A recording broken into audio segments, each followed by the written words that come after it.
काल कोल्हापूर दौऱ्यावर आलेल्या माननीय मुख्यमंत्र्यांनी कोल्हापूरची हद्दवाढ झालीच पाहिजे असं वक्तव्य केलं आहे।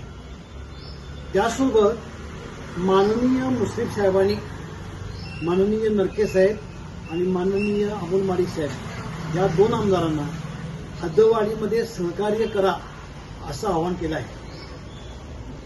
ह्या दोन वक्तव्य जर ऐकली तर आमचा नागरिक म्हणून असा प्रश्न पडतो की तुमची हद्दवाढीचा विषय कुणी थांबवला?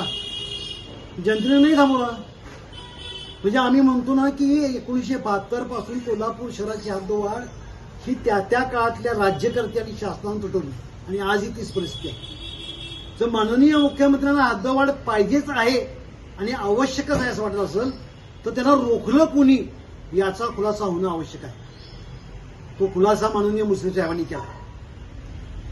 मग विषय असा आहे की देश आणि राज्य आणि राज्याचा कारभार हा राज्यघटनेप्रमाणे चालतो।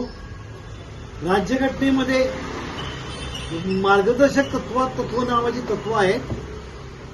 ती तत्व म्हणजे जनतेच्या आशा आकांक्षा या अनुसरून आणि याचा अभ्यास करून राज्य चालवायचं आहे।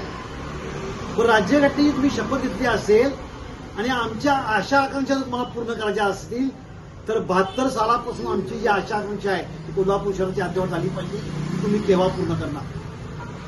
दुसऱ्या बाजूला ह्या दोन्ही वक्तव्यावरनं अजूनही हद्दवाढ होईलच असं काही म्हणता येणार नाही, कारण हद्दवाढीसमोर मोठा प्रश्नचिन्ह आहे।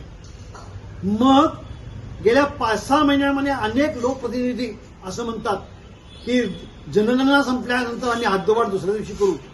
हे कितपत खरं याचंही उत्तर आता संबंधितांनी देणं गरजेचं आहे। अंत पाहू नका कोल्हापूरकरांचा, हद्दवाढ त्वरित झाली पाहिजे हीच आमची आशा आणि आकांक्षा आहे, हीच आमची इच्छा आहे।